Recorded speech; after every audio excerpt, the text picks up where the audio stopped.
Hey, welcome. Did Laurie, I welcome to you too. did Good to I see forget myself? you. Did I Hey, forget myself? happy Tuesday to you.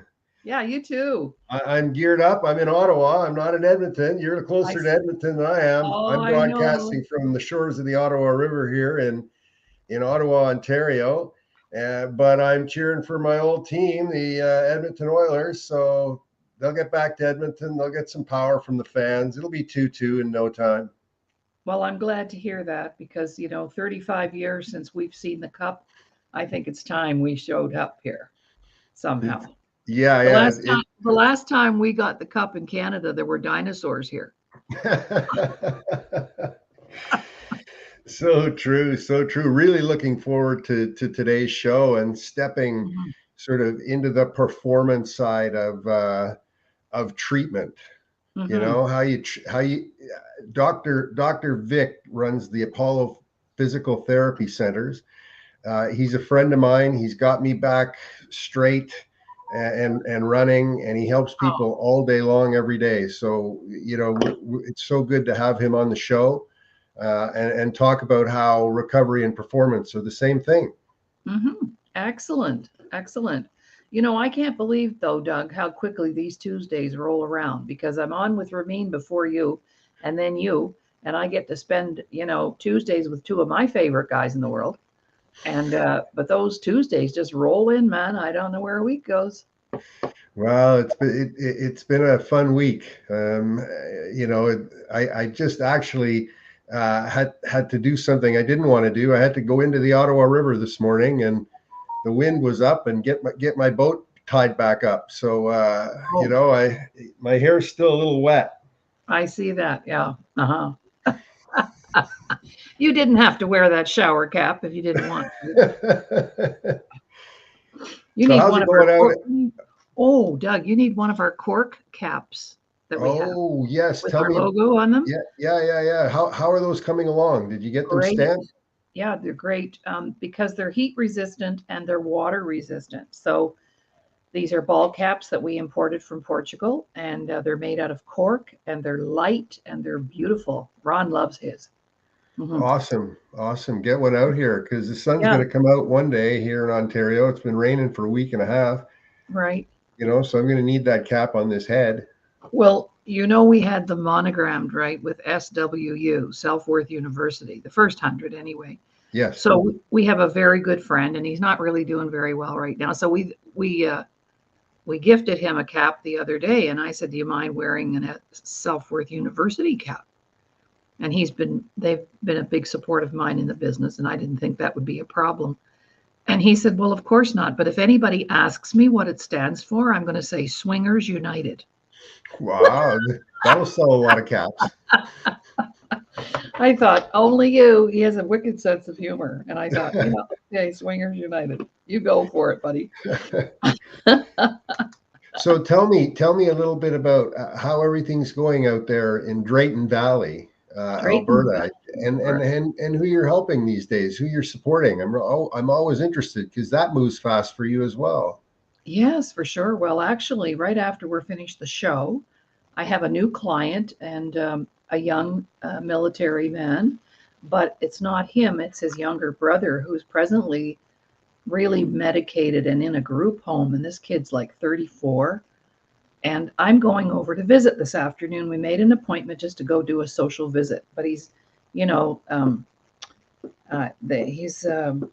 big pharma, right? You know how we talk about that sometimes. So I may or may not be able to do something for him, but I'm going to at least go and see him. Well, options are everything. I Mhm. always tell people when I'm working with them that the only reason people commit suicide is because they're left with one option. Mhm. Mhm. Right. And that you got to remember that when you're trying to help people, listen to them, hear them out, find the positive things out of their own mouth, and then Right. just feed them back to them so that they can realize that there's more than that one option, that there's a whole bunch of different options. So that's what I try to share with people to put it in perspective.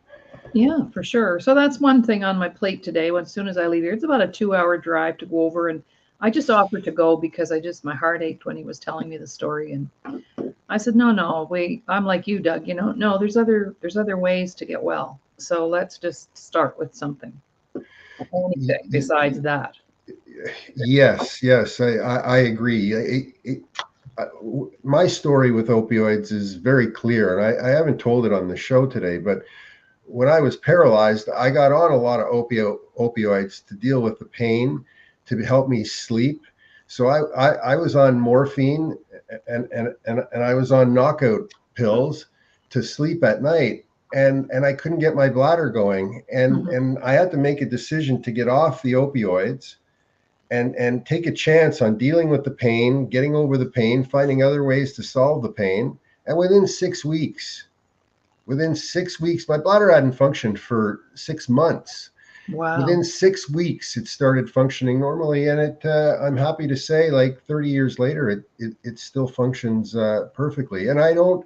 As soon as I touch anything with codeine in it, as soon as I touch morphine, I have to be prepared to catheterize because I'm very sensitive, right? Right. So I managed to physically and mentally get away from that. So I really believe in what you're doing, Laurie. Like, everybody deserves a shot to get off of that stuff, right? Absolutely. Yeah. Because it really just stalls everything. Yeah, and we're going to find Dr. Viks in perfect agreement. We're going to talk about where the new medications are going, actually, in treatment today. So cool. I'm excited about talking about that because it's so meaningful for the front lines of trauma, right?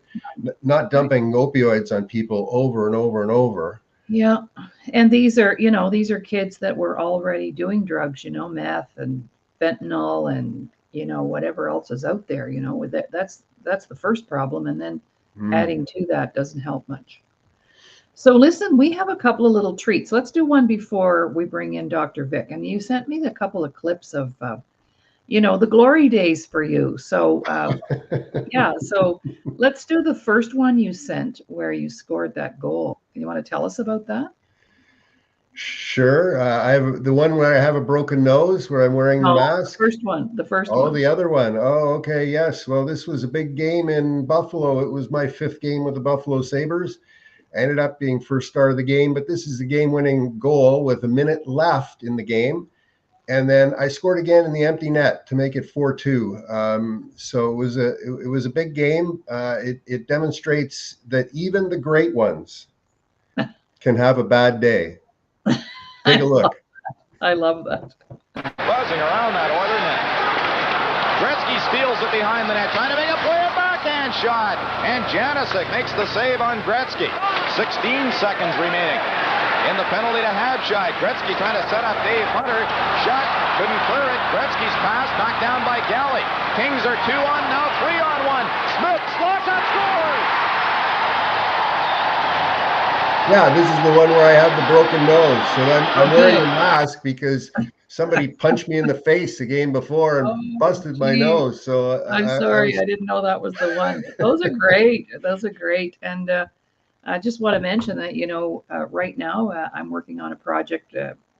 Jay has kind of put it in my hands, but I've already been successful and we're starting to sell some advertising spots and some sponsorships. So we have a special introductory offer for the first 3 months. Anybody that wants to advertise on this show, or of course my 5-day-a-week show, the Today Show, we broadcast every morning at 9:00 Mountain Time. So yeah, that's been exciting. That's something else I've been up to, Doug, that I haven't shared with you yet. So yeah, excellent. Great news. So in the meantime, we're just filling in with. I took 3. Unedited versions of some work that we're doing. And maybe we'll play one of those later on in the show if we have time. So let's just get busy right now and bring in our guest, Dr. Vik. We're so excited to have you here and honored that you could take time out of your busy schedule to be here with us today. So here we go. Dr. Vik, welcome to the show. Thank you for having me. Hey, Vic. I was going over your website and looking at your story. It's like it's this phenomenal story of getting better and then helping other people get better. Yes, I mean, as everyone goes through their own journey, everyone has to go through it. I mean, there's no getting through life without that hardship, that adversity. That's actually my most recent tattoo here is hardships are the pathway to peace. Oh, I love it. Hardships, number one, hardships we never forget. They always stay near and dear, but hopefully along the way through hardships, we learn along the way and we get wiser. Right. And I mean, that's something that I told myself first year in practice. The first time is a learning experience in whatever we do. The second time, you're an idiot. Right. So let's try to learn the first way through and also believe that we can learn and we can change. Right. Right. And it comes down from that self-belief, even in your own story, Doug, that you've shared, in having your mom behind you and giving you that positive support along the journey. It goes a long way, right? And it instills that self-belief within yourself, and we have to have that in order to recover and to heal. If we don't have that, it becomes much harder battle. That's right. So So your parents, like your parents were major league, right? Because you didn't start off like so good. There was challenges, but you were never really didn't have a chance to even take a look at them. You just fought through them, right? yes, and just based on what you come to know and figure out along your journey. They're not teaching this stuff in schools. They're not teaching No, how to move and what to engage and how the actual neurology understands, right? Because it's a language. Right? If you're speaking English or Japanese and it speaks neurology, I mean, there's a problem. So Mhm. we need to speak neurology with our body and what it understands. And when it understands, it stays healthy for a very long time. But if we don't program ways in whatever we're doing in terms of movement, breathing, then we're not programming the nervous system in a way that it understands. So then what ends up happening is we start going towards our stress center or our autonomic nervous center, which is our stress response. And the body is trying to figure out and get its bearings along the way. So the brain leads the body, and this is where you and I cross over, right? This is where we're inextricably tied together. The brain leads the body, the brain heals the body. It's always first, right? And trauma is trauma is trauma, right? 100%. It's the cause. And tell us what you do when somebody comes into your clinic, when they come to see you, because you're able to read the physical, right, on how it translates into the emotional. Yes, and how it ties in together. I'll share with you kind of where the basis or what the basis of this was and kind of my own journey because Ah, it's all experiential. I mean, you can learn so much from the school system, but the school system hasn't changed like I don't know how many decades. And they're 150 years. right. So they're teaching the same stuff, and yet we're looking for a different result. We have to change with the times because people are different. Now, when I put my hands on patients, when I first started my practice, so I've been practicing 21 years now. So when I first put my hands on patients, I could actually feel bodies. I could feel muscles. I could feel fluidity in bodies. Today, fast forward 20 years, everyone's body has a rigidity to it, and mm. it's not the same. I don't feel what I used to feel. And even in practice, I got discouraged because I was pushing through traditionally as a chiropractor with adjustments, pushing through kind of this resistance. The And myofascia, really, right? Yeah. yes, and it's the rigidity of our fascia, and that's what it comes down to. And now pushing through that wasn't getting the result because it's so rigid.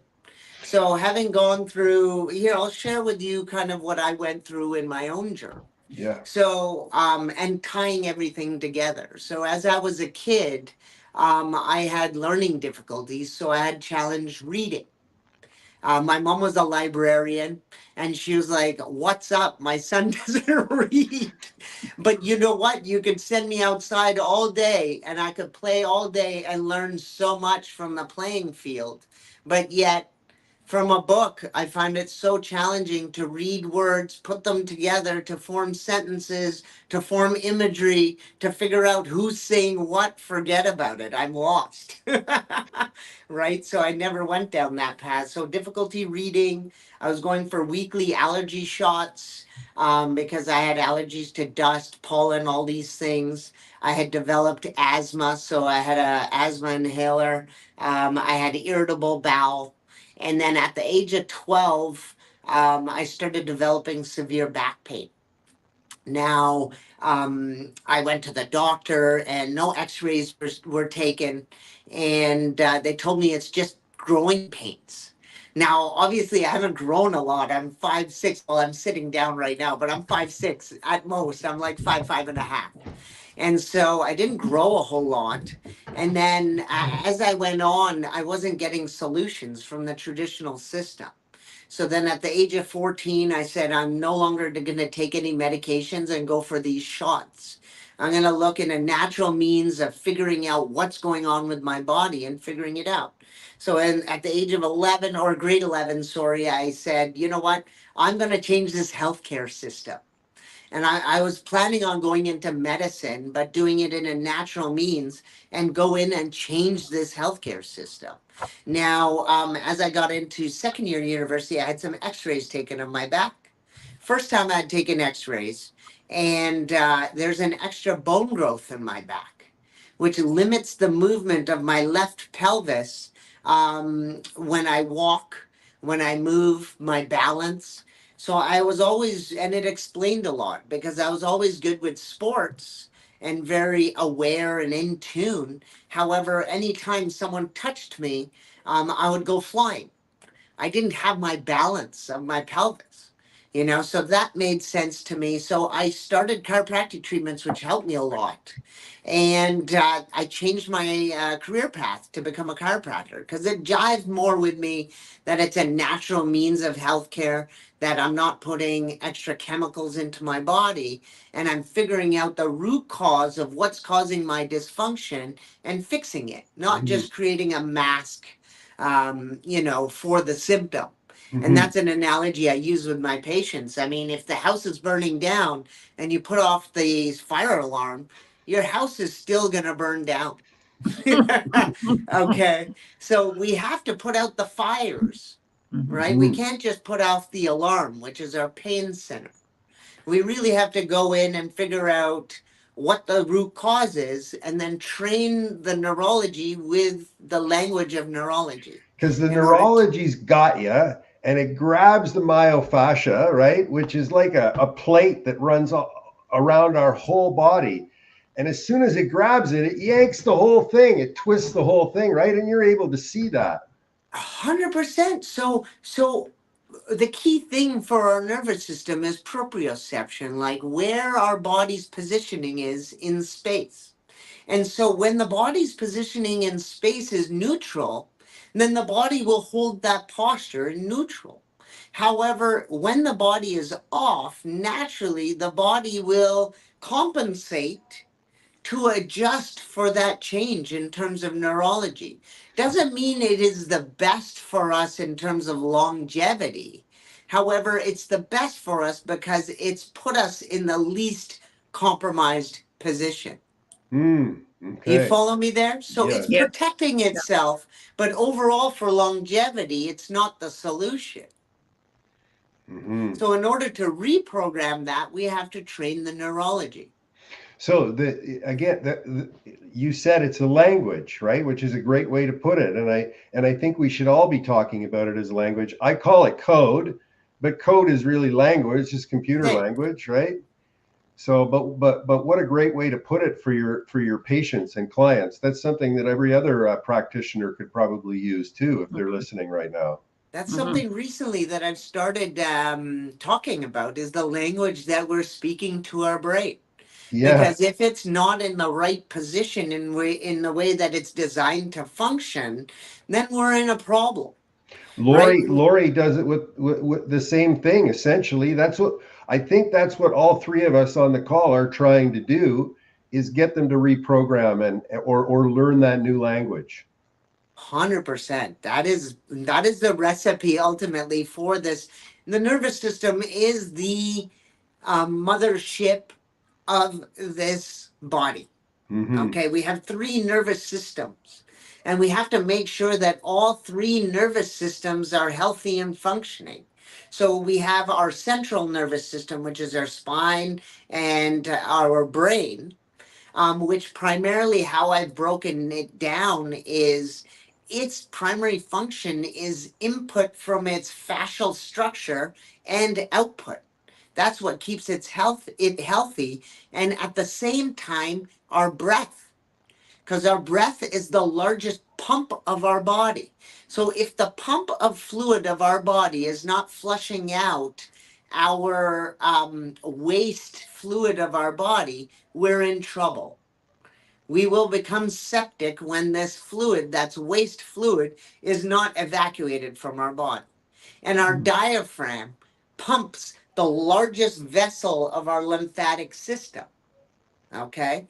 And then movement is a pump in itself. It pumps fluid through our fascial system to remove that fluid. So that's the central nervous system.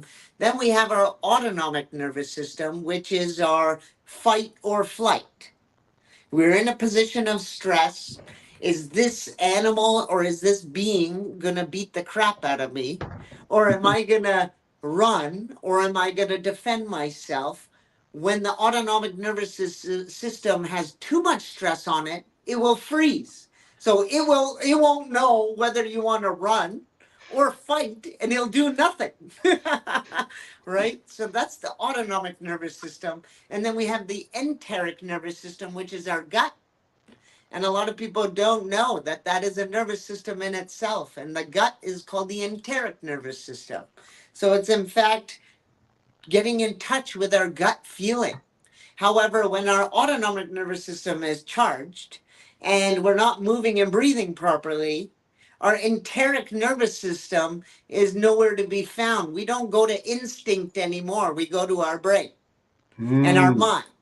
We go to the Because conscious. We go to this. Okay. Okay. yes, we go to what we know. Mm-hmm. Because what we have lost touch with is not functioning. It's like when if you stay at home too long, you get into patterns of doing the same thing every day, every day, every day, and you got to break it up. Is Yes. that what you're talking about? The habit, yes. And now Okay. we have to change that patterning, Mm-hmm. Mm-hmm. right? Through different means. It's also what you were talking on with your show with Newton, Jacob Newton, was it? Yes. You Yes. guys are talking about that as well. And it's not getting comfortable. Mm-hmm. And Mm-hmm. I always say comfort is death. Because now we're not stimulating the whole system, we're stimulating what we're comfortable in stimulating. It's amazing, and I say no growth in comfort. Oh, there's It absolutely, it's fits. death in comfort. It's the opposite. And it's funny. It's not linear, right? Because when you're playing the game of going downhill, it goes down slowly, and then all of a sudden it drops off. And the same is Exponentially. true with the uptake, right? It's not linear. People don't understand this, right? So you got to get on your horse and get educated on this stuff. Because look, the family doctor thing is real for everybody right now. There's a lot of people sticking their head in the sand, right? Mostly politicians. But tell me, what do you think is going to happen with chiropractic and all the other modalities that are out Um, there? well, I can share with you with what's happening in BC that I just came to know that they've amalgamated four regulated health bodies into one in BC. Mm. And it's called the BC Alliance of Health Professionals or something like that. So what is it? Is Where it medical chiropractic? so it's chiropractors, naturopaths, Okay, massage therapists, and okay, acupuncturists. okay. And RMT all of the Western. colleges are going under one college. Okay, Western education, acupuncture. Okay. Yes. Wow. And so it's quite interesting how and where kind of this is going. So some people are afraid, like chiropractors may be afraid that we may lose that autonomy. However, I look at it as union. Yes. right? Unity of healthcare practitioners coming together and working towards a cause and helping people. So it's like a power of numbers in a sense. It only works though if the culture and the intention is the same and the philosophy is the same, then it works. And they're doing the pharmacist and the prescriptions now, so there must be considerable openness, right, to the right plan. So your governing body is working their tail feathers off on this right now. I think so. I mean, this is what's just come out of BC. Okay. And so it might trickle down into other provinces as well. I mean, BC is usually ahead of the curve on like alternative healing and health. Okay. So I mean, I think that's a good step forward. Some people don't. I mean, I don't live in that place of fear.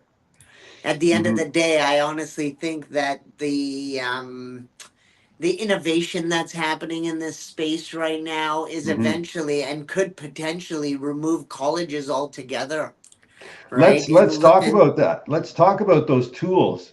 Because I joined you at your clinic for animal movement the other day, and yes, Aisha is just an incredible talent. We want to have her on the show for sure. She's a lawyer turned to animal movement, and cutting edge stuff. And you guys are working together. So let's talk about the tools. Plus, we want to talk about NeuroTracker. We can't forget to talk about that, right? Because it's related to spatial capacity. But talk about the animal movement and Aisha and what she's doing for people. sure. I'm gonna get back to my story because this ties Sure. into the story. Awesome. So then I went into practice. I had my practice from when I started. And then probably about 10 years ago, so married, had children, and then about 10 years ago, so I had about 4 practices at the time and 45 staff. Okay. And Jeez. then I started developing a tremor in my right arm and then a small head shake and neck shake. Okay. And then I started losing my memory. So I started forgetting the names of my kids at times and their birthdays. And it became quite scary. As you can imagine, I've always relied on my willpower in my life, and I have an extremely strong willpower that whatever I put my will to, I will accomplish or I'll move in that direction. But at this point in my life, with the amount of stress and what was going on in my life, I couldn't find my willpower. And it was the most absolute scariest thing I've ever had to deal with.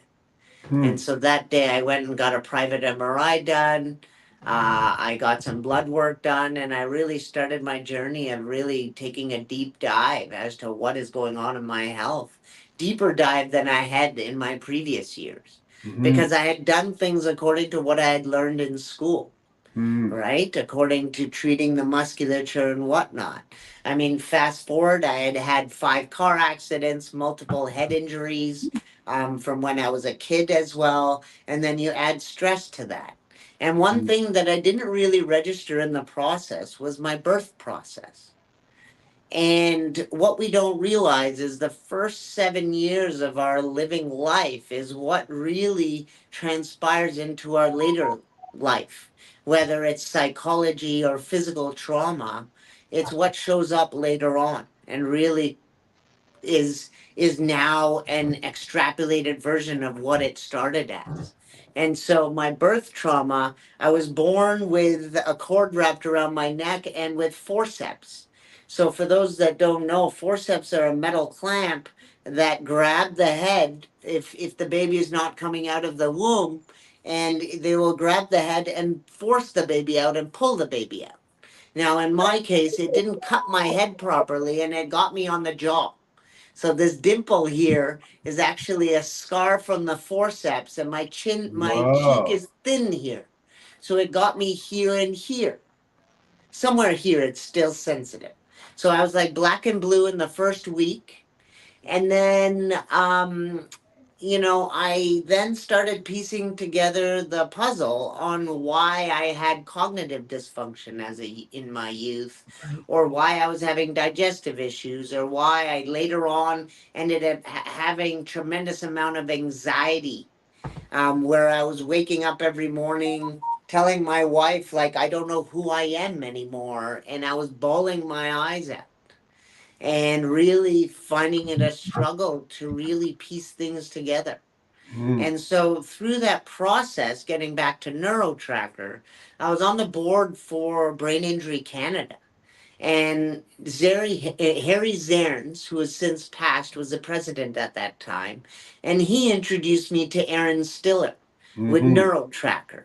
Mm-hmm. And so Aaron and I became great friends. And with NeuroTracker, um, it is just a phenomenal tool. And that is the first thing I started using in order to bring some degree of grounding to my brain again.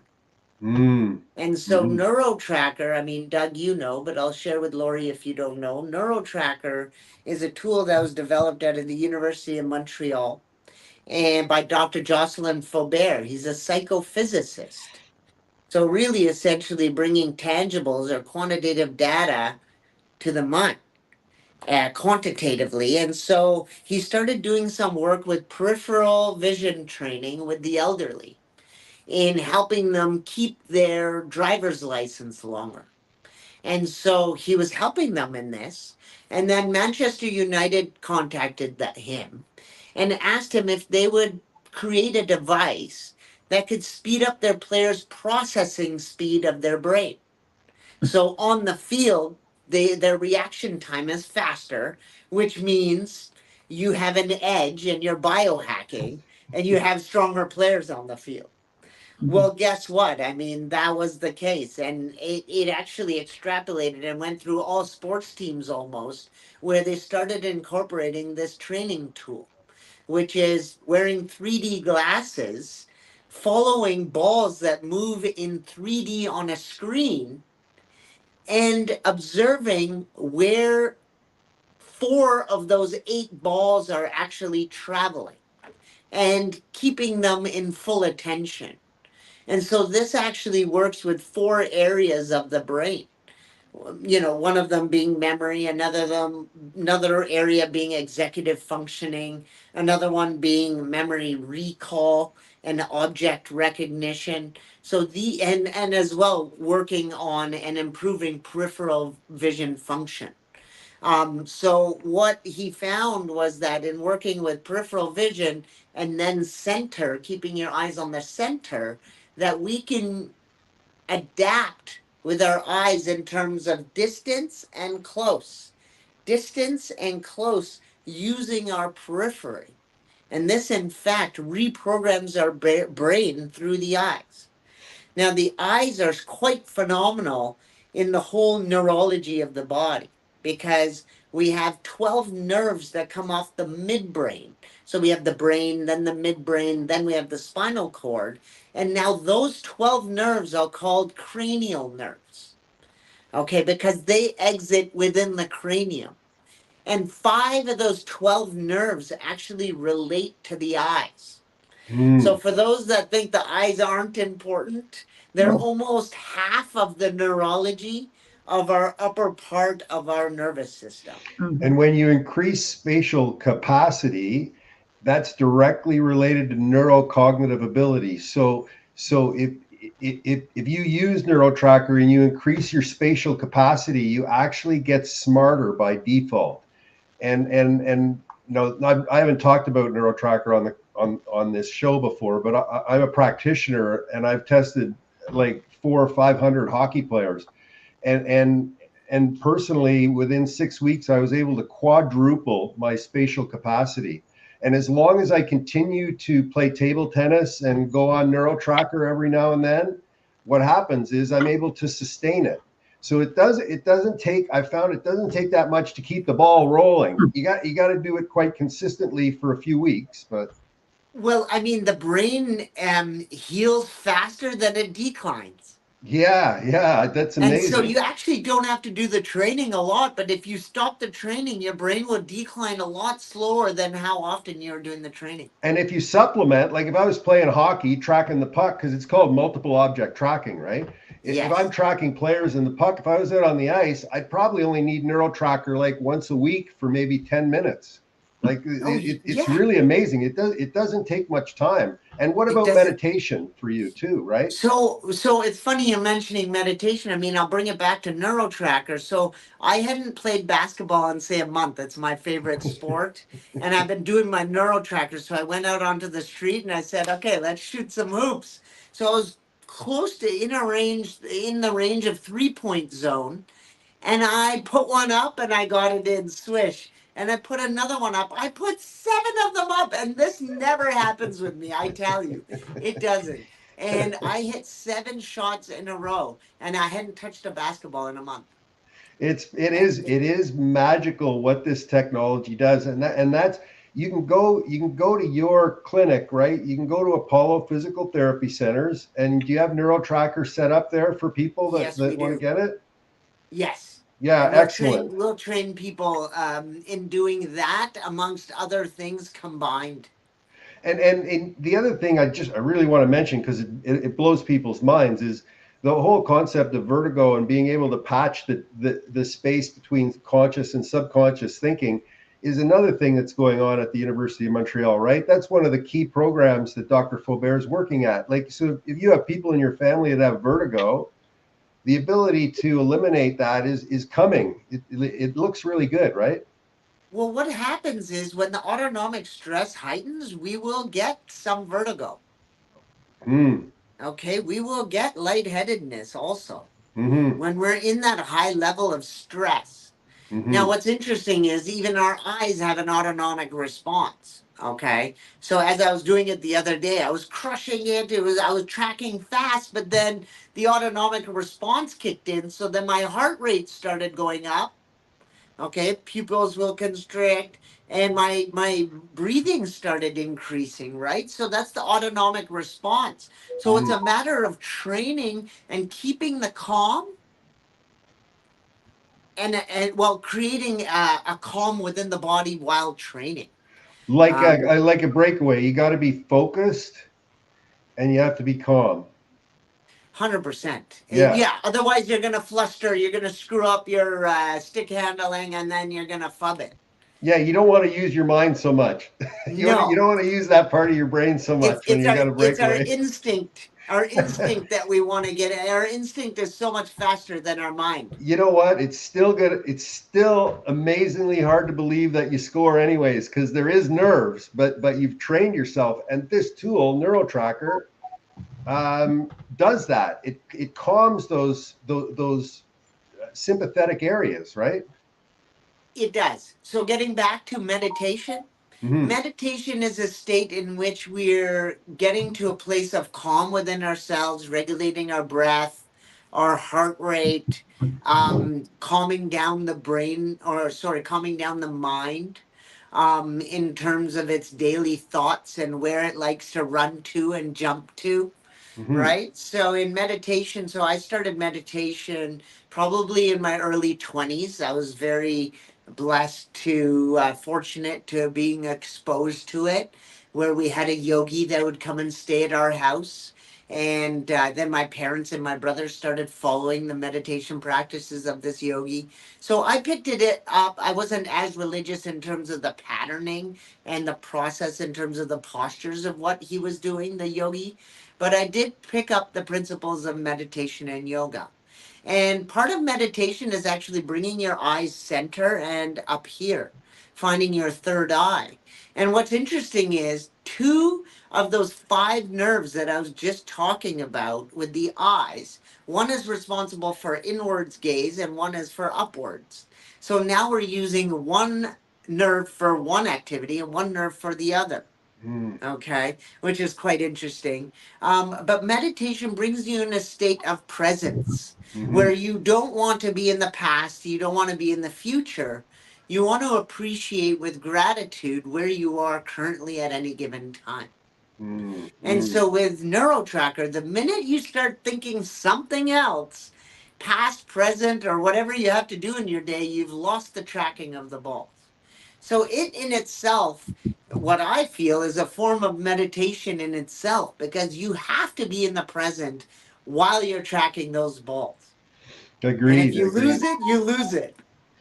And the future for I think the treatment center realm for you, that's a big interest for you, right? I mean, the whole area of being able to bring people together to show them the tools that are safe. Maybe we just go through a few of the things that you're exploring right now. Tried and tested stuff, and they're not like, well, NeuroTracker is a tool on its own. But my treatment approach is not something that's like rocket science, to be honest. It's working with the neurology of the body based on a movement of the largest muscles of the body that hold a larger map or a larger place in the map of the brain. So if you have a larger muscle, it's going to occupy more of the brain. Makes sense? Yes, So it now does. if we look at the lower extremity and the lower part of our body, we look at the glutes, the butt, assology. Okay, I don't know if I can say that. Oh, yeah. Yes. But I feel like I'm teaching people assology 101. It's understanding what is this masterful muscle that has been placed in our back of our pelvis that we have no idea how to access because we're using our quads, our legs, as movers of our body. Now, the quads are the second largest muscle in the lower body. The glutes, the butt muscles, are the largest muscle in the lower part of the body. So the glutes, before I get into that, we have to look at the fascial lines of the body. Now we have linear lines of fascia of the body, and we have spiral lines of the body, which allow for spiral rotations of the body. Now, as humans, we're quite dumb because we become marchers. We're like this all day or running like this, but yet we are not incorporating swivel spiral movements of our body. Again, speaking neurology. This is speaking neurology. Brain understands this because one of our planes of movement of our body is rotation. And that's one of the lines of the fascial movement. So if we're not synchronizing our body through spiral movements, we are in trouble. Now, getting back to the lymphatic system, our spiral movements also have lymphatic drainage. And if our spirals aren't functioning, we're not flushing out sort of like a mop. We're not flushing out the lymphatic fluids along that spiral line. Okay? And therefore causing the pooling you were talking about. 100%. Then the pooling occurs. And now when pooling occurs, now we're causing interference with our nervous system. Because this is extracellular fluid that has been created. And now when it's extracellular, and this is something yet that I have to figure out, is that when fluid is inside the cells, it's protected. It protects the nervous system so it doesn't interfere. However, when it becomes extracellular, it now starts interfering with our nervous system. Water and electricity doesn't mix. Okay, and now we start getting idiopathic neurological conditions that our system doesn't know where they come from, but yet they exist, like MS, Parkinson's, and go on, so on and so forth. Right? ALS. Now we're looking at other conditions of the spine like AS, DISH, these sort of things. They're idiopathic, but yet we don't know where they're coming from. And now when we start getting this form of interference, then we start getting into neurological deficits. Not to say that we can't heal from this, but now we really have to take a deep dive into teaching the neurology of the body in order to get the pump functioning again. Even if you could show the challenge is, even if you could show people the markers, a lot of them wouldn't do it. Because we're getting to a place where we're going to be able to see the markers, right? And we already know how we got to battle against brain illness. You got to use the central nervous system, and you got to get off stuff that hurts the central nervous system.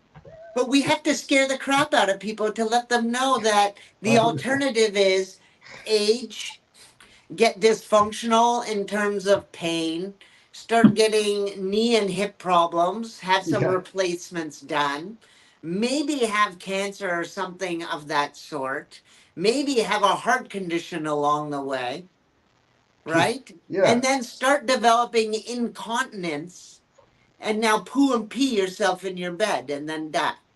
Like, I'm sorry, I'm not going out like that. Me either. Me either, And man. what that is- is the sad reality of where we sit today in terms of health. This is not a healthy living. This is When is it too dreadful, late? to be honest. I don't want to live that way in my later years. When's Screw it too that. late? When's it too late? That begs the question. It begs the question. When is it too late? Because we all, like a lot of people listening to the show, they have fathers, mothers, grandmothers, grandfathers, you know, and a lot of them are sedentary, right?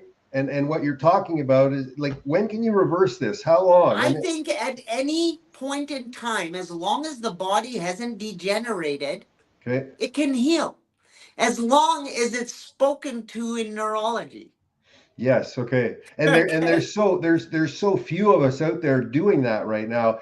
You know, where can people go to where would you recommend they go? Do you have any resources that people Well, could? first off, where they should go is get their bum off the chair.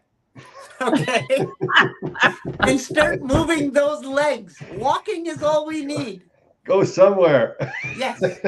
Move. Well, Doug, last weekend we had our recovery summit, and I was sitting for 3 days, and I went on the air the next day and I said, I apologize if I stutter or I'm not speaking properly, because I think I broke my ass on the weekend.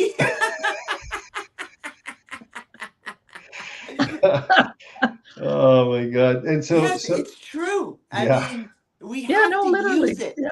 Yes. and skating, you know, if you can skate, that's got to be the best thing. Oh, skating is amazing. Yeah, Skating like is fantastic. it's But what just moving, just walking is all we need, really. We need to spark the nervous system. It's just, Nike says, just do it. Just yeah, do yeah, it. just get up. Just get, do get it. All we moving. have to do is movement is life. Honestly, movement is life. And the central nervous system will die if we don't move. Movement provides a lit up map to the brain. So the nervous system is simple: input, output. So it cannot output more than it gets input, first of all. Okay. And then input is less. So we have to move in certain patterns. First of all, moving will light up the brain. Then if we move in certain pattern movements through spirals, the brain will light up more. And when the brain's map lights up more, it can output more.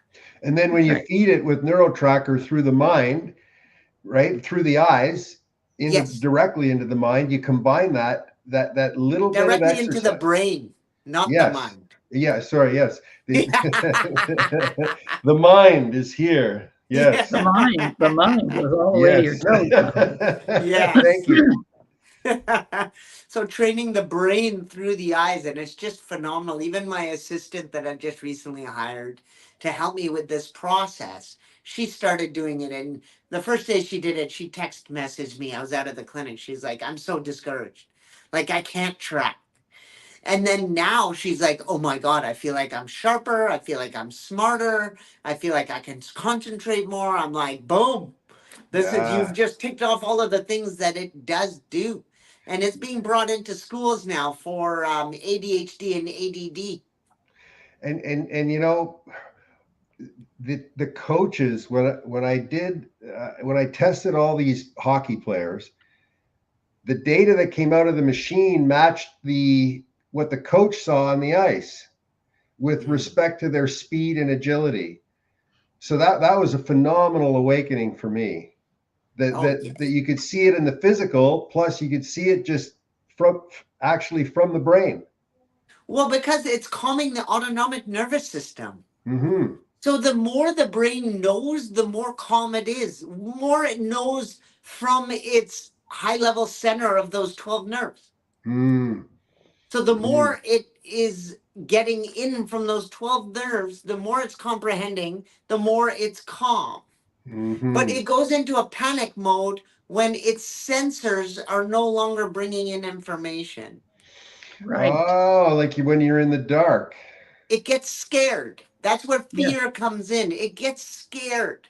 So now it goes to its mind of what it knows, because that's what is concrete and truthful to the mind, but it stays captive in there. It stays stuck in that space and fearful of trying something new. And that's where people fear change. Lack of confidence. What a Yes, great and then our confidence goes down. So now, why is it important to get into creativity and doing all the things that we create? Because it's a reassurance to the brain and to the being that I did that I have the power to do that. And it's all mind trickery to then convince the mind and the being that it has power, that it has more power, then it has ultimate power. And if it Not has ego, not ego, but Okay. really optimizing what this being can do. And when it's surrounded by a group of supporters, when you pick your supporters wisely, man, you get better 3, 4, 5. It's exponential, really. Love is exponential because love is energetic, and love is exponential, and it's a deeper it has feeling. no boundaries. It has no boundary. It has no boundaries, and so it's infinite. So when you bring infinite in your life, you start to see infinite. That's right. Right? And that is what No we need in our limitations. life. We need to see that infinite, that true power of what we can do. I'm 46 now. Honestly, I feel like I'm in one of the best shapes of my life. I feel like I am overcoming so much. I have the best relationships with my children. My memory is getting sharper by the day. You know, I still have hair. I still have black hair. And I still have like that juice within myself. But if you were to ask me a couple of years ago or even months ago, I would have told you I'm on my way to dying. Right? I Wow. got pneumonia twice. Wow. Where I really honestly thought I was gonna die. And it really crippled me. So to be standing today and just telling you this story, it feels great because, you know, anyone can do it. As long as you have faith within yourself and you have love around you, you get through this process. You see, I never felt my pain when I was a kid because I had the most love in my life, and my mom protected me from anything negative in my life. So anything that came at me, I was like, I can do it and I can crush it. And I never felt fear until my staff started cheating from me, and it started compromising my core beliefs and values in which I exist at. They started stealing, cheating, and lying. And I those have are the just same thing. not part of my core beliefs, and it crushed me. Yes. Because under Well, my roof, this is happening. And it's happening to me where I no longer want to come into my own workplace because my staff are talking crap about me, oh, and that's I'm awful. just finished. Yeah, I've You been know? there. I've been there a few times. And I just want to say, I'm connecting with everything that you're saying. Absolutely. Because now, not to brag, but next month I'll be 75. Oh my God, you don't look 75, Laurie. And I don't take any medication for anything. and Amazing. and the things that you're talking about, the movement and the spiral and all that, I went to the gym for a while and I had a wonderful trainer, and she got me out of those rigid practices that I was experiencing. But really, I never have a headache. I'm never sick. I went through COVID, never even a sniffle.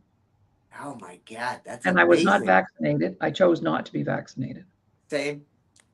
So I agree with you 100%, 1,000%. And I just want to personally thank you for being here today because our time is getting nigh there, Douglas. You're So Vic. I just want to say this to end it. You are amazing to be around. You are, one of my favorite people to just be in proximity with. Okay, so like you keep doing what you're doing, man. And everybody reach out to Apollo if they want to know more about this or have a conversation with Vic. Thanks so much for Would coming on the love to, show. and thank Yeah. you so much for having me here today. You guys are heroes in yourself. It's finding that space deep down and that courage to get moving. So thank you. You're And a let's healer, do this man. stuff together. Yes, Hillary, yes, yes. yes. Doug, Thanks a lot. Doug and I have a little laugh every once in a while, Vic, about coordinating our outfits. We've showed up on the show. He's got a red shirt, I've got a red blouse, and we didn't coordinate that. But Okay. today, what I'm really excited about is that the banners and the nameplates are the color of your shirt. And I didn't know that was your corporate color. There we go. Boom. Okay, Doug, one more little hockey clip. One more little hockey Oh, clip. yeah, show this one. This is the game-winning goal. Even the great ones have bad days, okay? This is the game-winning goal. Wayne's on the ice with us here. What an effort by that line. Here's a look at it. It all started with Paul Coffey trying to dump the puck out of the zone and having it stopped at the blue line.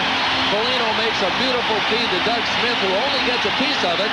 You can see that Grant Fuhr anticipated the puck coming further to his left, had his left leg stretched way out, and that let Doug Smith actually slip it between his legs. I think Fuhr probably anticipated the shot coming from far over to the left.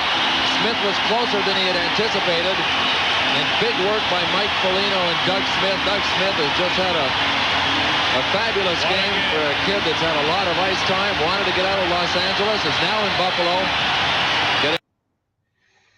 Well, that was a happy way to end it.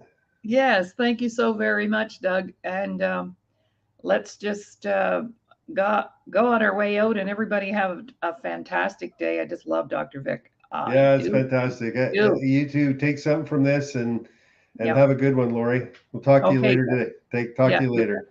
See you later.